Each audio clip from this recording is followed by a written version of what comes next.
Fourth session వచ్చేసరికి structure of Java programme. So అసలు Java programme ఎలా ఉంటుంది అనేది ఈ వీడియో. స్టాండర్డ్ ఫార్మాట్ అనేది సన్ మైక్రో సిస్టమ్స్ వాళ్ళు ఇచ్చారనమాట. సో ఇన్వెంట్ చేసిందే జావాని సన్ మైక్రో సిస్టమ్స్ వాళ్ళే స్టాండర్డ్ ఫార్మాట్ ని కూడా వాళ్ళే ఇచ్చారు. సో ఫస్ట్ లైన్ వచ్చేసరికి ప్యాకేజ్ ని ఇంపోర్ట్ చేస్తాం అనమాట. ప్యాకేజ్ ఇంపోర్ట్ చేసే స్టేట్మెంట్ రాస్తాం. మనకి జావాలో డిఫరెంట్ ప్యాకేజెస్ ఉంటాయి. సో డిఫాల్ట్ ప్యాకేజ్ వచ్చేసరికి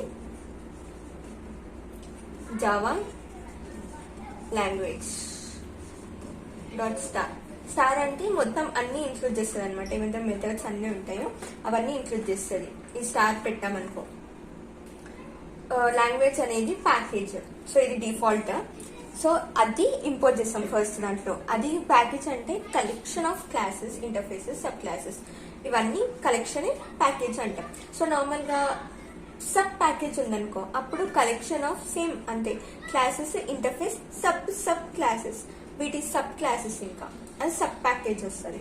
నెక్స్ట్ క్లాస్ ని డిక్లేర్ చేసేస్తాం. ఇంకా క్లాస్ అనేది కీవర్డ్ అండ్ క్లాస్ నేమ్ వచ్చేసరికి యూజర్ ఎలా ఏ క్లాస్ నేమ్ ఇవ్వాలనుకుంటే ఆ క్లాస్ నేమ్ ఇవ్వచ్చు. అంటే అది యూజర్ డిఫైన్డ్ క్లాస్ నేమ్ అని అర్థం.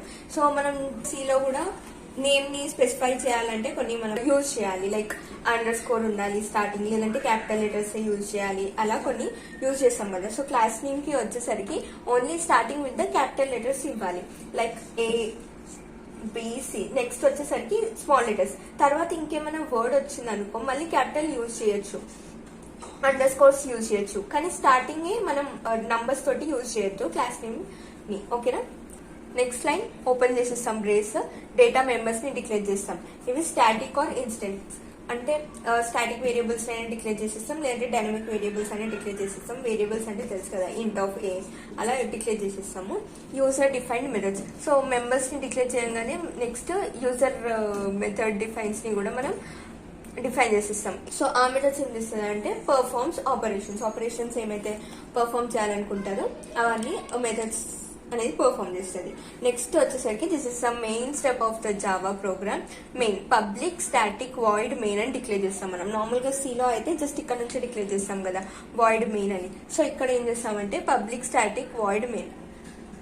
String arguments. స్ట్రింగ్ అనేది ఒక క్లాస్.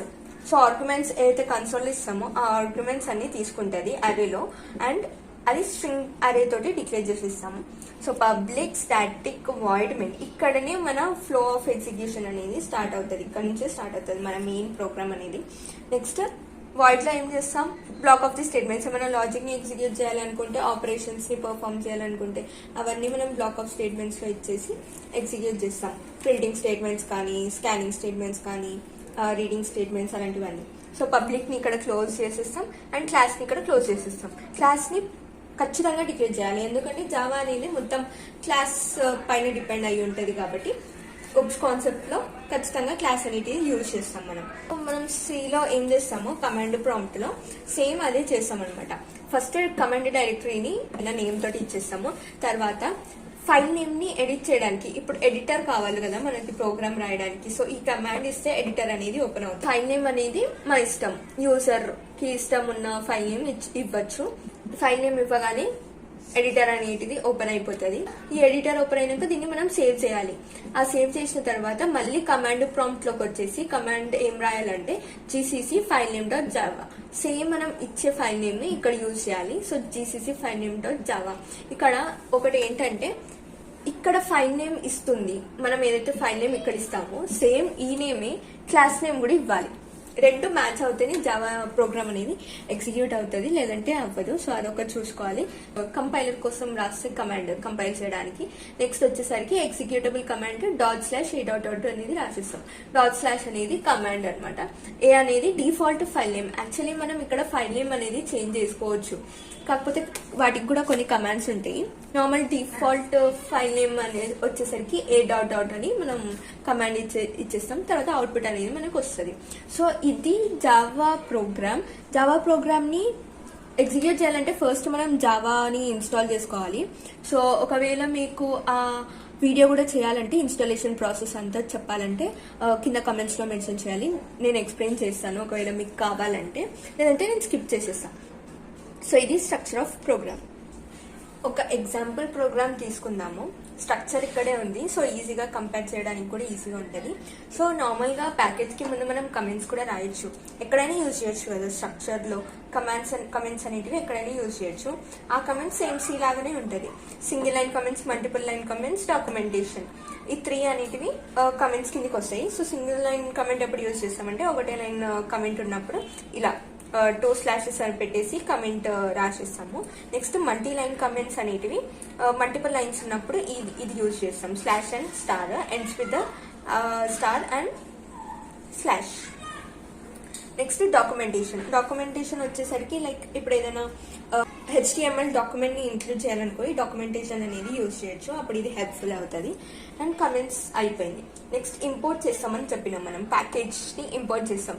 సో ఇంపోర్ట్ అనేది కీవర్డ్, ఈ ఇంపోర్ట్ కీవర్డ్ యూజ్ చేసి మనం ప్యాకేజెస్ ని ఇంపోర్ట్ చేసుకుంటాం. ఇంపోర్ట్ ఇందాక నేను డిఫాల్ట్ ప్యాకేజ్ అని చెప్పాను కదా, సో ఆ డిఫాల్ట్ ప్యాకేజ్ java.language.star ని యూజ్ చేస్తున్నాను. క్లాస్ నేమ్ డెమో అని ఇచ్చాను నేను క్లాస్ నేమ్ ని. నెక్స్ట్ ఓపెన్ చేసిస్తాను. int x = 0 ఒక వేరియబుల్ ని డిక్లేర్ చేస్తున్నాను. ఆ వేరియబుల్ నేమ్ x అని తీసుకుంటున్నాను. అసైన్డ్ వాల్యూ ఏమో 10. నెక్స్ట్ వాయిడ్ డిస్ప్లే అనేది ఒక మెథడ్ తీసుకుంటున్నాను. అందులో నేను ఈ ప్రింటింగ్ జావాలో మనం ప్రింట్ చేయాలంటే ఈ స్టేట్మెంట్ ని యూజ్ చేస్తాం, ఈ ఫంక్షన్ ని యూజ్ చేస్తాం. system.out.println s అనేది క్యాపిటల్ లో యూజ్ చేయాలి. println వచ్చేసరికి ఫంక్షన్, అవుట్ వచ్చేసరికి ఏమో ఆబ్జెక్ట్, సిస్టమ్ అనేది క్లాస్ అనమాట. అందులో నేను జస్ట్ లిసన్ ప్రింట్ చేసేస్తున్నాను. Close public static void main. So main function అనేది వచ్చేస్తుంది పబ్లిక్ స్టాటిక్ వాయిడ్ మెయిన్. దీన్ని ఓపెన్ చేయగానే ఫస్ట్ నేను ఇక్కడ ఆబ్జెక్ట్ ని డిక్లేర్ చేసుకుంటున్నాను, అంటే ఇనిషియలైజ్ చేస్తున్నాను ఆబ్జెక్ట్ ని. ఈ డెమో క్లాస్ ఉంది కదా, ఈ డెమో క్లాస్ కి మనం ఆబ్జెక్ట్ ని క్రియేట్ చేస్తున్నాం. అది ఎలా ఇస్తామంటే సింటాక్స్ ఇది క్లియర్ గా తర్వాత నేను ఎక్స్ప్లెయిన్ చేస్తాను. జస్ట్ ఇది ఎగ్జాంపుల్ ప్రోగ్రామ్ మీకు. డెమో అనేది క్లాస్ నేమ్. సో ఫస్ట్ మనం డెమో రాస్తాము. దాని తర్వాత ఇక్కడ ఆబ్జెక్ట్ ఏదైనా ఇవ్వచ్చు. ఇక్కడ ఈ OBJ ప్లేస్ లో మీరు ఏ అన్నా ఇవ్వచ్చు, బి అన్న ఇవ్వచ్చు, ఇంకే వేరే ఏ నేమ్స్ అయినా ఇచ్చుకోవచ్చు. ఆబ్జెక్ట్ = ఇన్స్టాన్స్ ని మనం కొత్తగా క్రియేట్ చేస్తున్నాం కాబట్టి న్యూ అనే కీవర్డ్ ని యూజ్ చేస్తాం ఇక్కడ మనం. Next same class function, class name ఏదైతే ఉందో అది ఫంక్షన్ కి ఇచ్చేస్తాం, ఫంక్షన్ లాగా క్రియేట్ చేసేస్తాం. సో ఇది కన్స్ట్రక్టర్ లాగా అయిపోతుంది అనమాట. కన్స్ట్రక్టర్ డిఫాల్ట్ కన్స్ట్రక్టర్ అనేది ఇన్వోక్ అయిపోతుంది మనం ఎప్పుడైతే ఈ స్టేట్మెంట్ ని రాయగానే. నెక్స్ట్ system.out.println నేను షార్ట్ కట్ లో రాశాను, మీరు ఫుల్ ఫామ్ రాయండి. system.out.println వాల్యూ ఈస్ object.x అంటే x వాల్యూ ఏమొస్తుంది అప్పుడు object.x అన్నాడు కాబట్టి మనకి ఆబ్జెక్ట్ క్రియేట్ చేస్తాం. ఇక్కడ దేనికి ఆబ్జెక్ట్ క్రియేట్ చేస్తాం, డెమో అనే క్లాస్ కి ఆబ్జెక్ట్ ని క్రియేట్ చేస్తాం. సో డెమో క్లాస్ దగ్గరికి వెళ్తుంది. డెమోలో x వాల్యూ ఏముంది 10. సో 10 ని రిట్రీవ్ చేసుకొని దాన్ని ప్రింట్ చేసేస్తుంది. సో ఇక్కడ మనకి అవుట్పుట్ ఏమొస్తుంది, x వాల్యూ ఈస్ 10 అని ప్రింట్ అయిపోతుంది. నెక్స్ట్ లైన్ ఏముంది, object.display. సో object.display అన్నాడు కాబట్టి సేమ్ ఆబ్జెక్ట్ క్రియేట్ చేస్తాం, దేనికి డెమోకి క్రియేట్ చేస్తాం. డెమో క్లాస్ దగ్గరికి వెళ్తుంది, అక్కడ డిస్ప్లే అనే ఫంక్షన్ ఉంది. సో ఆ ఫంక్షన్ ని ఇన్వోక్ చేస్తుంది. సో అందులో ఏముంది, system.out.println just listen. So just listen అనే దాన్ని ప్రింట్ చేస్తుంది.